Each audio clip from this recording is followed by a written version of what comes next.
Okay, habari za Gabriel Ngoshi, nikiripoti kutoka Basibe TV, na leo niko na mgeni rasmi kutoka Burundi, mkoani Ruyigi, naye ni kiongozi mtarajiwa ambaye anaitwa kwa jina la Amani Hamisi, ambaye amewania kwenye upresidenti wa kambi ya Ruyigi Nyankanda.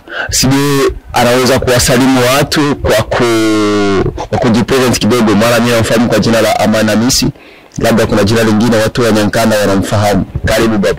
Asante sana ndugu Gabriele, tunashukuru sana kwa kututembelea kwa siku ya leo.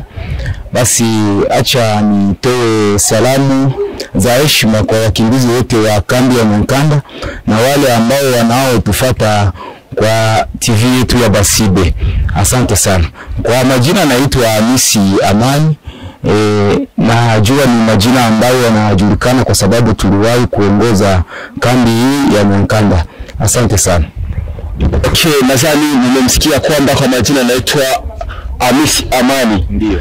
Hamisi Amani ni kiongozi ambaye amewania upresidenti kwa kambi ya Nyankanda tangu zamani, akapita akamwacha ndugu ambaye aliongoza kambi ambaye aliitwa kwa jina la Espoir. Okay. Batachoka. Lakini kwa mengi zaidi tulikuwa tukimfuatilia sana tukiwa Bujumbura, tunamfuatilia sana. Ila kwa sasa nimefanya safari ya kuja Ruyigi kutoka Bujumbura kuja kumuoji. Mara sisi wa journalist tunakuwa wa Mbeya. Wanasema tunakuwa wa Mbeya sana.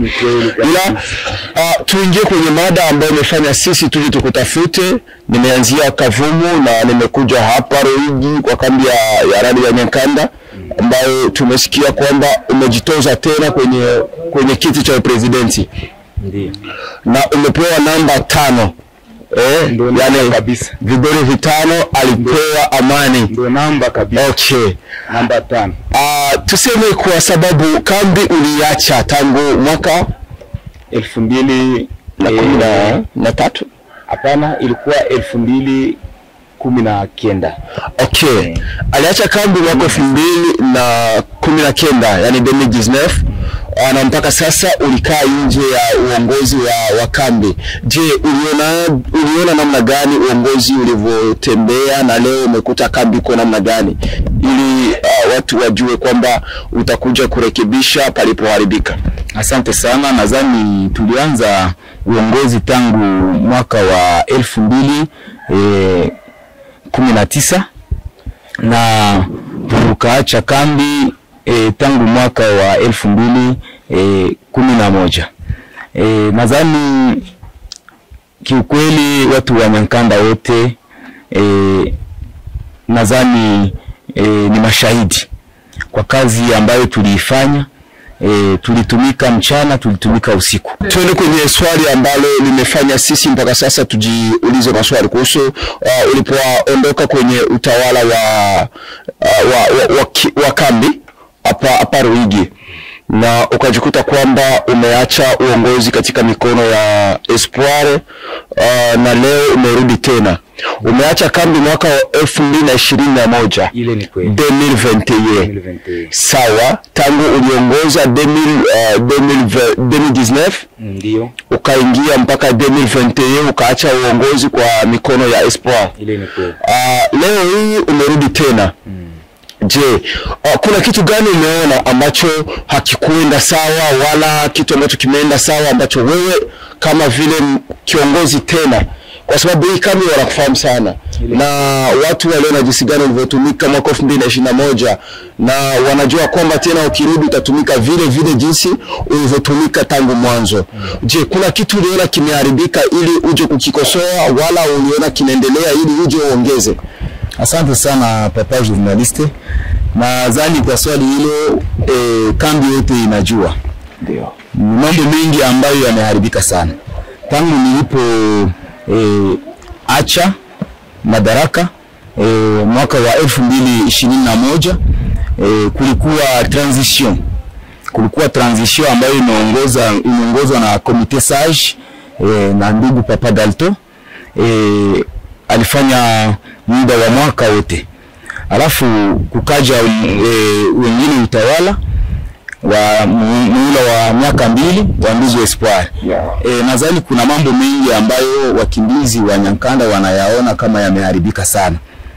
Nasema kwa mfano kwa leo tunajikuta maji huwa yanaenda na wamama wanahangaika sana, watoto wanahangaika sana. Tukiangalia kwa mambo ya hospitali, ukiingia vraiment ku centre de santé bitu habiendi mzuri, unajikuta hakuna hata dawa paracetamol hata moja hata mbili. Unajikuta watu wanaenda kujitunzisha wao wenyewe. Hii chakula ambayo tunaipata 5 kilo ya mihindi wanaenda tena wanaiuzisha ili waende kujitunzisha. Ile ni kitu ambacho kininiumiza sana na kilinifanya niseme ifo tena nirudie tuweze kusawazisha mambo vizuri. Na ni mengi sana. Wakati niliweza kuongoza tunajikuta ni kambi ambayo ilikuwa inawaka.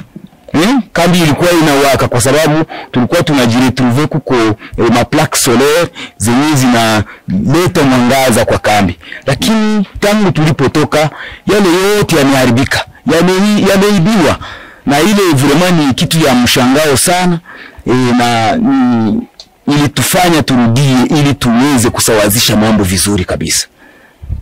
Nadhani kwa machache mnamsikia kiongozi ambaye anakuja tena kuongoza kambi tangu alipoiacha mwaka 2021, na leo amekuja kwa sababu anaona kwamba kuna vitu ambavyo kidogo havikuenda sawa kutokana na jinsi yeye alivyoongoza kambi. Na ni kweli kuna maneno ambayo tunasikia hapo outside kwa watu ambao kidogo waliona utawala wake tangu jana. Sisi tulipotoka Bujumbura tumefika hapa kuja kuona jinsi gani unani kampani, wanasema kampani, yani shamba za uchaguzi zitakavyoendelea. Na nilikuwa mwalikwa kutoka kwake kusema nije hapa ili kushiriki pamoja na yeye katika shamra hizo. Tumesikia mengi kutokana na maji tangu jana tulipofika. Mimi na cameraman wangu Elias MT ambaye alikuja kunishindikiza, tulikuta kwamba kuna maneno mengi. Takriban watu karibu 21 tuliongea nao jana, na wakatuambia kwamba kuna tatizo nyingi ambazo zimetokea haswa kwenye mabomba. Nasikia kuna bomba ambazo hazitoi maji. Unakuta bomba ziko 4 lakini zinazotoa maji ni 2. Unakuta hapo kuna changamoto kwenye ile sekta ambayo inashotea maji pale. Unakuta watu wanatonda sana. Tukiangalia kwenye ngambo ya light mwangaza, hapa tulifika hapo mwanzo wakati ambapo tena alikuwa kiongozi alitualika hapa. Tulikuta hapa kambi ya waka kweli, kulikuwepo ma plaque solaire zilikuwa zikiwaka hapa Nyankanda, lakini tunakuta kwa sasa Nyankanda iko kwenye giza. Hiyo ni kutokana na kutokuongea na kutokuwaomba wakuu viongozi ili kuwafanyie watu kila ambacho wanataka. Kingine kitu kutokana na mapokezi, kweli watu wanapokea kila ambacho wamepewa kwa sababu hawaongei. Unakuta hata nyumbani kwetu tulipotoka huko Kongo, watu wanasumbuka kwa sababu viongozi hawaongei. Wanaongoza kwenye masekta fulani hawaambii wakuu kila ambacho kinaendelea kwa ile sekta ili wajue. Mkuu hata toka Kinshasa aje atengeneze barabara ambayo yeye hajawahi kufika, lakini kukiwepo watu ambao wataongea, kuwepo watu ambao watapeleka malalamiko ya watu huko mbele bila uoga, watu wanaweza kufanyia kile kitu ambacho wanataka kwa sababu kuna kuwa sauti fulani ambayo imeenda huko mbele. Tuiguse swali lingine ambalo kwa sasa linakuja hapa njiani. Tutakuwa na maswali matatu tu kwa sababu tunaelekea Ruigi kwa sasa hivi na naona muda unatusonga. Kwa sababu umekuja tena na watu, kusema kweli, tulipoona kampeni yako jana watu walikupokea vizuri. Kulikuwepo wachezaji ambao wanaongoza kambi kwa sasa hivi kuhusu sinema ya Ningelijua. Kulikuwepo wasanii pale, kulikuwepo wadansa kama kundi la King Star, na watu wengine na wasanii wengine kina LG. Kuwepo nimeona wasanii ambao kidogo hapa mkoani Ruigi wanatikisa kuhusu muziki na sinema. Kwa kitengo kile cha uigizaji, muziki, kwa nini vijana hawapati support?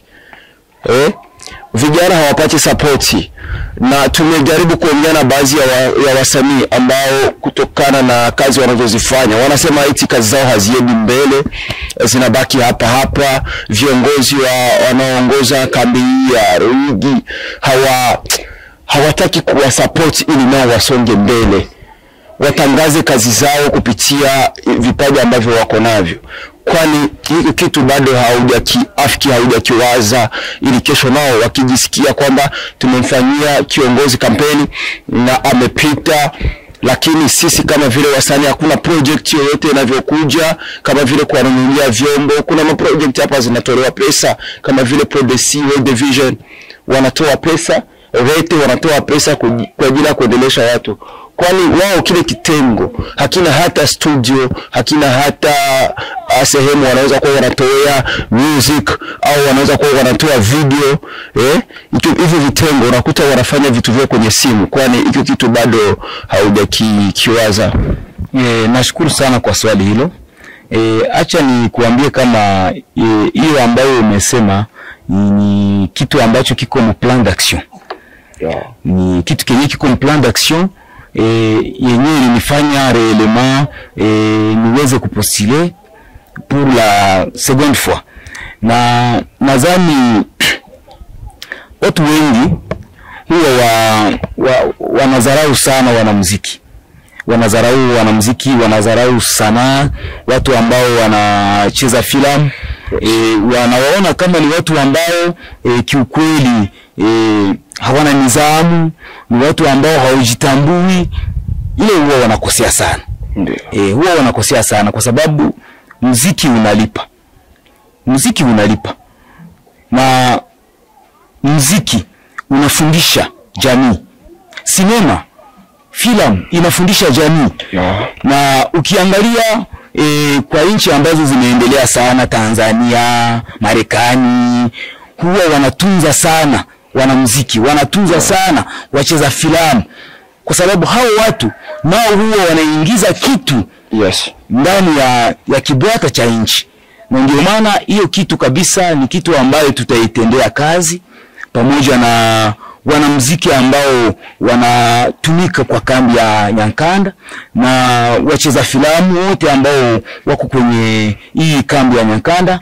Tutajadiliana sana na tutaangalia namna gani huwa wanaweza kupata support za kuwasaidia ili waweze kufundisha jamii. Jamii huwa inafundishwa kwa maneno.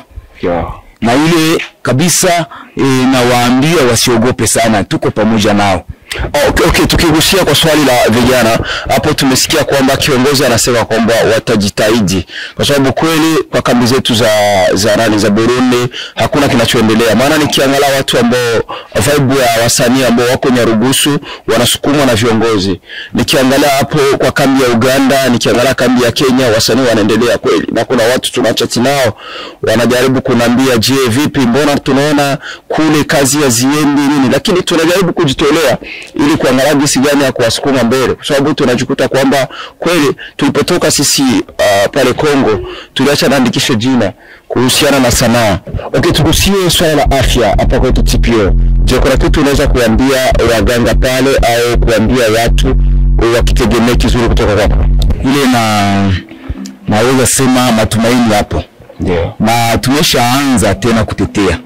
Nadhani ile 14 tulipata chef de bureau wa ASER alikuwa hapa kwetu. Na alifika ili kuangalia kambi. Kwa sababu angaliki mpya sana. Nadhani tuliweza kusema mambo mengi sana kuhusu afya afya.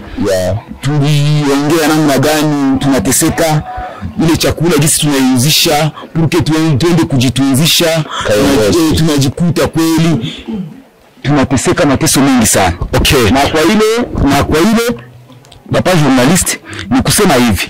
Aliweza kusema hivi wakati alisikia maneno. Aliweza kusema hivi, watakuwa wanajitahidi walete madawa ya premier necessite ambayo yanaweza kusaidia wagonjwa, kwa sababu walisema komando yao huwa inatoka nje ya nchi. Tukawaambia waweze kutusaidia kwa sababu hapa Burundi madawa yapo. Wakasema ndio, tutajitahidi ili ili tuangalie namna iwezekanavyo madawa yakuwe yanapatikana ile ambayo yanahitajika, kwa sababu unaona kambi inazungukwa na maji, kwa sababu malaria hapa ni mingi sana.